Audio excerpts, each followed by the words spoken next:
Сәлем баршаңызға, сіздерге самсаны ішінде сорпасымен дайындалатын рецептісімен бөлісетін боламын. Алдымен менің каналыма тіркеліп, алға қарай көптеген рецептлер көре аласыздар. Толық нұсқасы видеоның астында жазылған. Ең алдымен құрғақ ыдысымызға ситодан өткізілген ұнымызды өткізіп аламыз.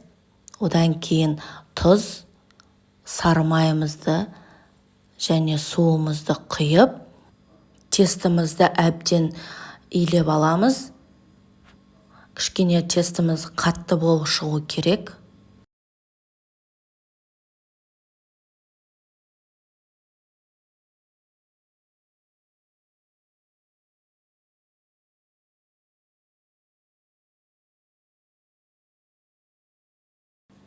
Осындай тесті болып шығады.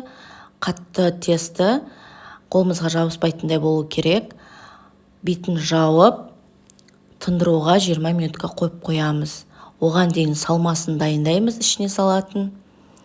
Алдымен етімізді осылай ұсақтап турап аламыз.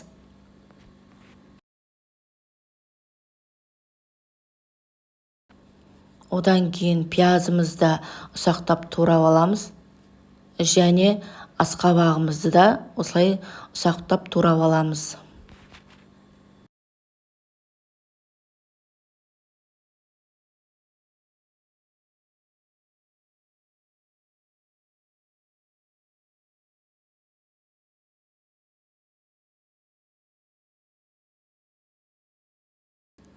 Бәрін турап болғаннан кейін қара бұрыш, тұз және тимьян салдым. Салуға да болады, салмауға да болады.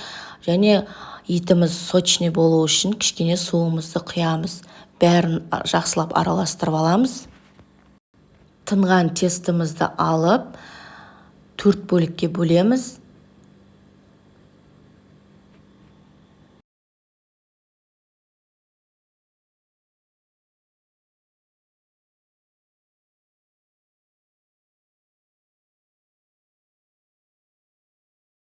Төрт бөлікке бөлгеннен кейін бетіне әсемдеу үшін кішкене сол тестінің бір бөлігін алып қоямыз. Оқтауымызбен ысып шығамыз, әбден жұқарғанша. Және бізге бір кесе керек болады. Соған формамызды келтіру үшін үстіне салып, одан кейін салмамызды салып, формамызға келтіреміз.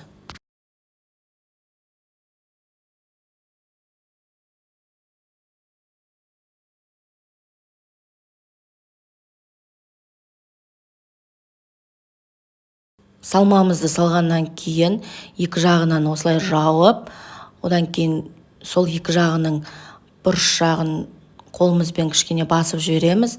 Одан кейін екінші жағын жауып, бір-біріне айқастырамыз.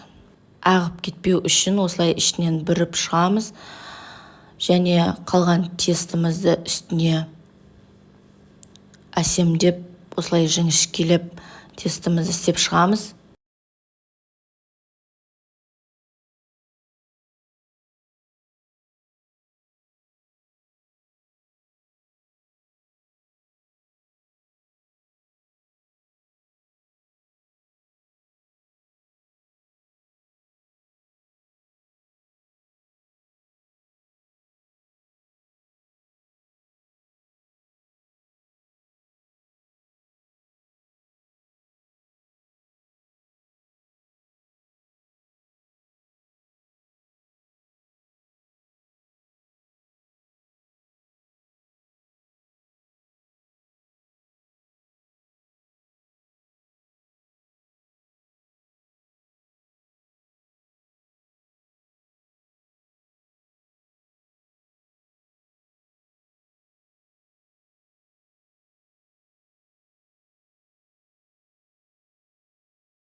осындай 4 данасы шығады. Үстіне жұмыртқамызды жағып 200-220 градуста 40 минут пісіріп аламыз. Өте дәмді, сочный болып шықты. Сіздер де жасап көріңіздер. Ас болсын, сау болыңыздар.